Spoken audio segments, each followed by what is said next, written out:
Rec Room recently gave me access to Rec Room Studio, so of course the first thing I did was import all of my interests into the game so that I could take pictures with them. In case you don't know, Rec Room Studio is an extension of the Unity game engine, and it essentially lets you import models and particles and animations and stuff like that to be used in Rec Room games. Only a very small group of people has access to it right now, so I thought I'd ask you all for some fun little ideas I can make with it. So the first idea I'm doing says import something that doesn't look like Rec Room. Okay, you know, I think I've already done this one right here actually, so thank you for your suggestion. Next idea is a little dog follows you around.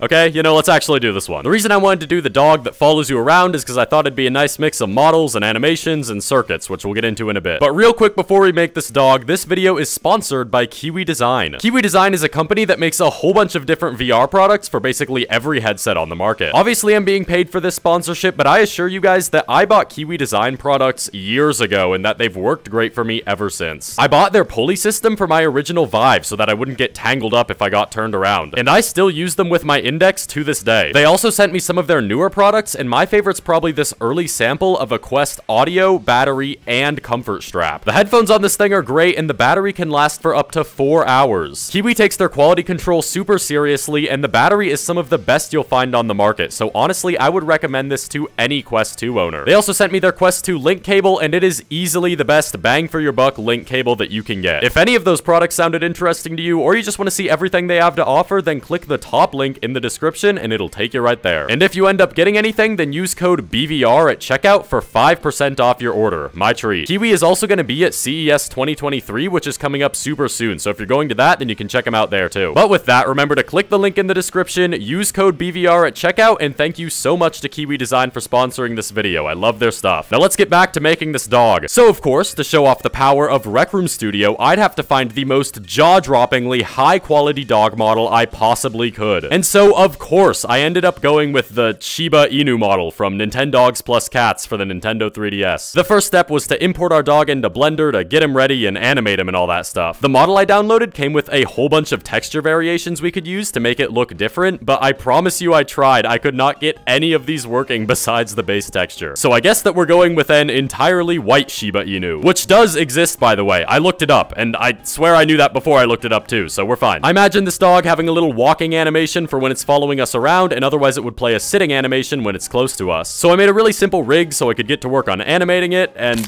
I don't think that's how that's supposed to look. So yeah, you may notice that the dog is literally pulling itself apart whenever I move any of its bones. My first thought to fix this was to check the weight painting, which was weird. It had a bunch of abrupt cutoffs all over the place for some reason. So I spent a while redoing all of the weight painting, and it only helped a tiny little bit. Oh well, I'll fix the tearing thing later, probably. Time to animate.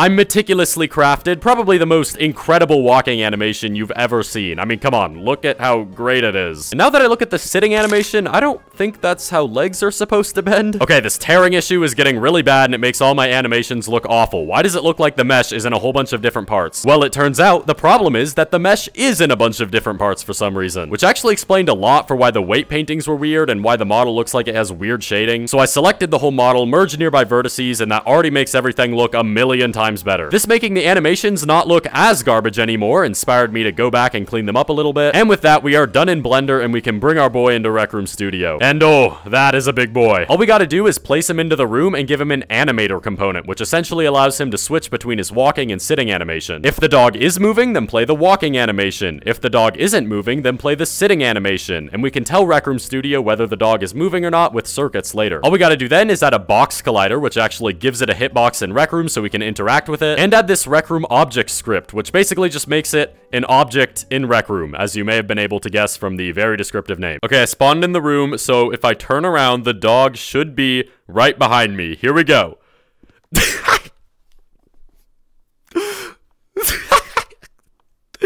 Okay. Leave a comment of what we should name our good boy, and I'll pin the one that I like the most. Alright, buddy, time to do some circuits and get you moving. The basic idea for the circuits is that we want to detect the distance between the dog and the player. If it detects the dog is too far from the player, then it will start the walking animation, and it will use some math to move the dog slightly closer to the player. And if we continue moving the dog towards the player every frame, it will essentially just look like the dog is walking towards the player. Then when the dog gets close enough to the player, it will stop and do the sitting animation. There's some more complicated stuff too to make sure he always stays on the ground and adjusts adjust his speed a little bit, but that's the basic idea. By the way, if you're wondering, Rec Room Studio doesn't support any custom scripts or shaders, which is why you still have to do all your programming with circuits. Oh. Oh. Oh. I don't, look, man, oh no. Okay, well, good news, he's no longer teleporting on my head. Bad news, he is floating. Okay, he is now moving across the ground as he should.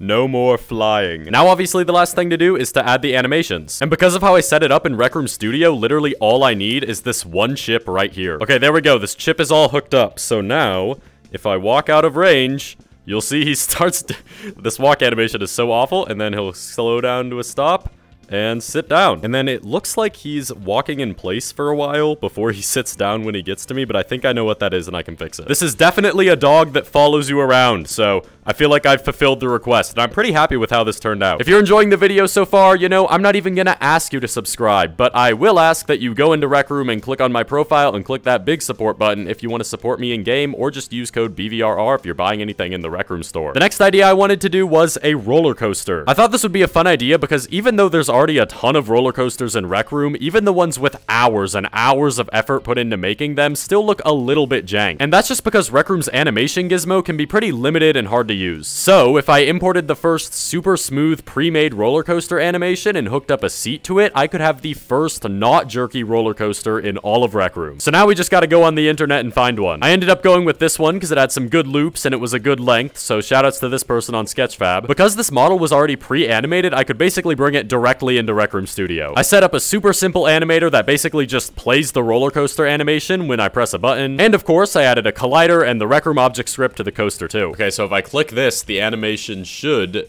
go very slowly, but it is going.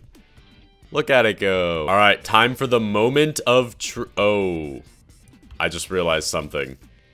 All of these are the same object, so I can clamp it to the entire roller coaster, but not this car. Oh, that might be a problem. It was a problem. This might be kind of confusing, but I'll try and explain it. Basically, the entire coaster, including the carts, was just all one object in Rec Room. So I could only hook up the seat to the entire coaster, not just that one cart. So okay, what if I just make the cart not a child of the coaster then? So I went into Blender and I exported the coaster without that one cart, and then I also just exported that cart individually. But then, when I brought them back into Studio, that messed up the animation on the cart because it was expecting to be on a parent of the cart, not actually be on the cart. And also, for some reason, it exported the cart with like a ton of animations that it doesn't have. And also, on top of all of that, for some reason, the animation and the model is only. So because of this, I went back to the drawing board and I decided to just start completely fresh with a new model that was actually at a correct scale. So I'd like to retract my shout out from this person on Sketchfab and give a new shout out to this person on Sketchfab instead. I had high hopes for this model at first, but I pretty quickly ran into all the exact same issues that I ran into with the last model, because when I exported the cart and the coaster, they were still at different scales, and I just couldn't get the animations to play properly. Why can't I is that not the front car? This object board is here. Oh. Is that the... Yeah, I think I found the front car. The closest I got it to work was by scaling it with the Maker Pen of all things in Rec Room, and I got it to kind of play its animation on the tracks. But when I tried to attach a seat to it, it still didn't work. What? No. No. No! That is the sound of someone who is completely defeated. Technically, I still did the request. It just said to make a roller coaster, not that I had to be able to write it. The final suggestion I'll be making in this video is a lightsaber. I chose this one because I thought I could probably do some stuff with particles to make it look cool. And also, I kind of wanted to make something completely from scratch for this video instead of just downloading stuff from the internet for all of them. And a lightsaber felt like something I could feasibly do that for. So despite my lackluster modeling skills, I opened up an empty Blender project and began working on the hilt. Honestly, I don't think it turned out that bad. It's not the greatest lightsaber hilt I've ever seen, but I think it's got the shape down and it works fine enough. I then made the lightsaber beam as a separate object and I rigged it up with a whole 2 bones. The idea was for it to have an extending animation and a retracting animation, and it would essentially just stretch out this capsule based on whether it was extending or retracting. I also gave the handle a simple black material for now and the beam a pink one. I then brought the model into Rec Room Studio and again set up a simple animator pretty similar to the dog. I opened up Rec Room real quick and set up a button just to test the animations, and it all looked pretty good. You can also see here that I tried to do something with a particle system to give it a kind of trail effect, but that didn't really work out. We'll get back to that later. I went back into Blender real quick just to give it a little bit more color because I realized having the entire hilt be a shiny black looked awful. Then I found this tutorial for how to make a lightsaber beam in Unity with just a particle system, so I tried that out, messed with it a bit, and it looked pretty good. Remember though that not our entire lightsaber beam is just going to be this particle system because we also have that physical capsule beam that we made earlier in Blender. I went back and I messed more with the emissions and the color of the beam, and here it is after I messed around with it for a bit. I think it looks pretty cool. You can see here the mixing of the particle system beam and the physical beam gives it kind of two colors, which looks really awesome. I feel like lightsabers are super boring without sound effects, so I went on YouTube to find some sound effects. Some sound effects? Yes, some lightsaber sound effects. There we go. Instead of using Rec Room's audio player for the sound effects, I added them in Studio using an audio source component, and it changed the clip and played it based on the event that was called. I was pretty happy with it at this point, so I hopped into VR, I made some final changes, I hooked it up to this trigger handle so you could actually hold it, and here it is. Okay, I've got everything hooked up. I'm holding my beautiful hilt here, so when I pull my trigger, it should activate. There we go. You can see here there's that center more dark purple part that's part of the actual mesh, and then there's that like outer glow lighter pink part that's the particle system. And of course we can also retract it. The retracting looks a little bit weird because it goes up to the top there because of the particle system, but you know, don't worry about it. Obviously, there's also so much more I could do with this. Like, there's none of the waving around sounds. I could probably add that. Doesn't really have any effects when it collides with anything, you know? Like, it usually would have sparks fly and stuff. I could probably do that. I also did try making a trail later, so here's my attempt at making one with a trail renderer component, and here's my attempt at making one with a particle system. I wasn't really happy with how either looked, so I'll have to keep messing with that. I actually had a ton of fun making all your suggestions for this video, so if you all like it, maybe I'll do some more. Did you know that Rec Room has a secret ring of people abusing the algorithm, and it's why the new tab sucks? Well, here you go. Here's why. Click on that if you want to see. Otherwise, thanks for watching, and I'll see you next time.